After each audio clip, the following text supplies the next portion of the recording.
Live from Fargo and serving you on TV, online, and on the go. This is Valley News Live at 10.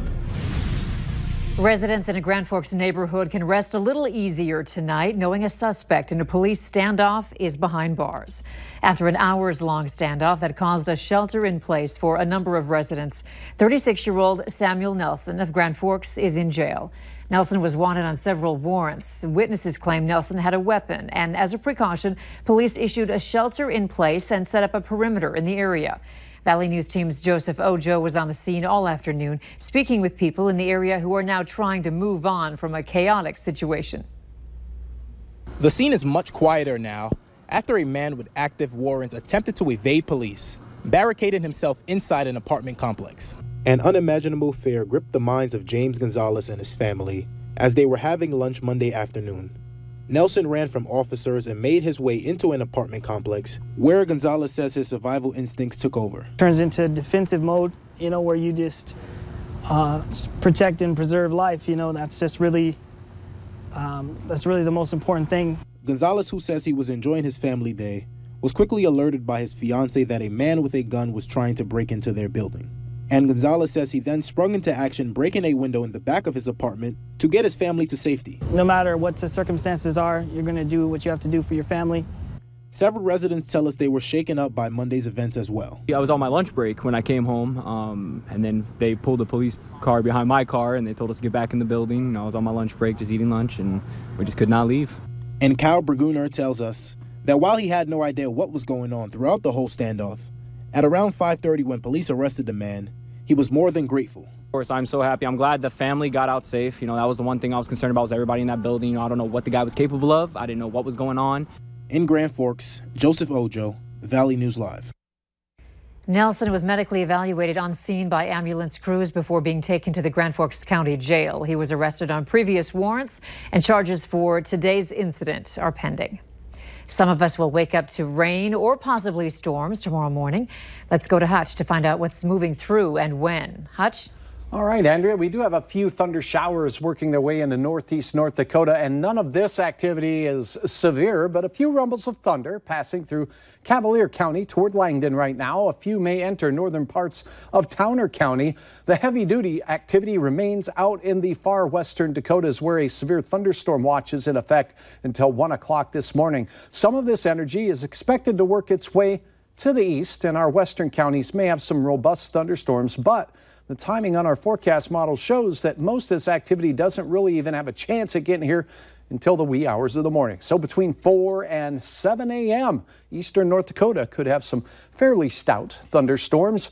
I don't expect widespread severe, but Andrea, we may see some hail under an inch in diameter, and we could have some gusty winds with these storms as well. We'll keep you updated with what we will expect for the rest of your Tuesday ahead here in a moment. Thanks a lot, Hutch. A man found guilty of killing a Moorhead woman and setting her house on fire was sentenced to 44 years in prison. Justin Critt was found guilty on charges of second-degree murder and first-degree arson. He has to spend at least 2/3 of his sentence behind bars. With good behavior, he will be eligible for supervised release for the remainder of his sentence. The incident happened back in June of 2016 in Moorhead, in a neighborhood between MSUM and Concordia. The victim was 49-year-old Melissa Wilcoxon. An autopsy shows she was dead before the body burned in the fire. Critt was charged after Wilcoxon's blood was found on his shirt. The Stutsman County Sheriff's Department says it is still waiting on an autopsy of the baby found dead over the weekend.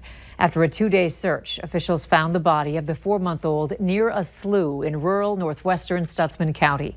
On Saturday, authorities said they were not sure how the infant died.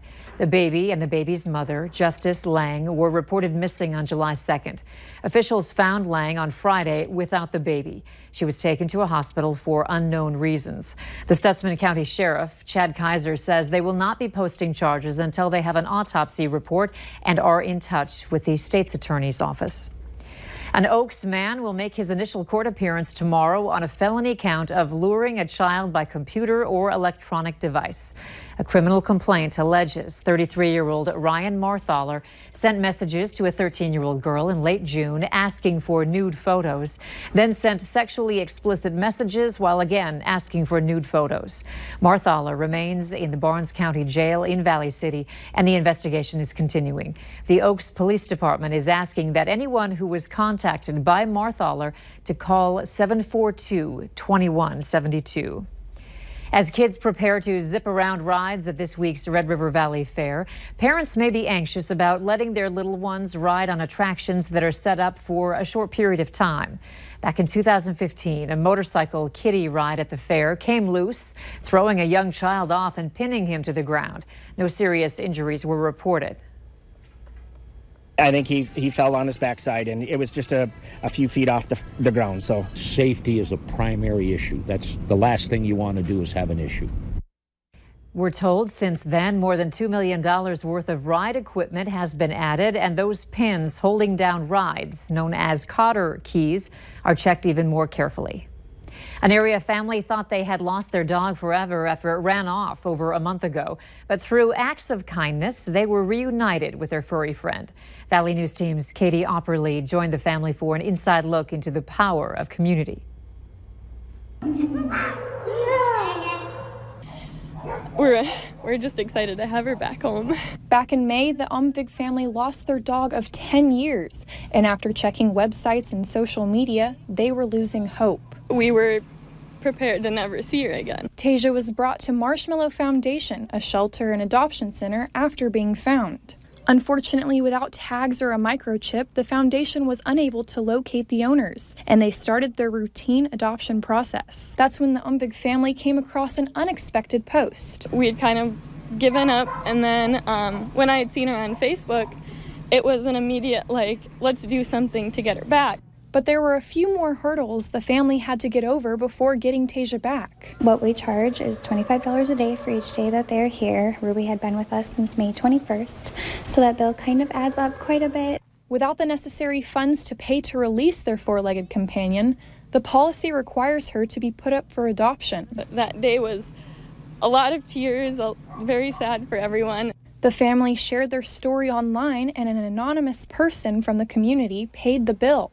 The family was reunited. There was an amazing amount of support from everyone, and whoever it was that donated the money to cover everything from when she was here, we are so grateful for, and thank you so much. In Detroit Lakes, Katie Opperly, Valley News Live. Marshmallow Shelter says if you lose your animal, reach out to as many people as possible. Getting the word out to the community can speed up the process of finding your missing furry friend. President Trump chooses a judge for the U.S. Supreme Court nominee, but some say his path to confirmation could be difficult and contentious. We'll have full coverage from our Washington bureau. And there's growing evidence that shift work can be bad for your health.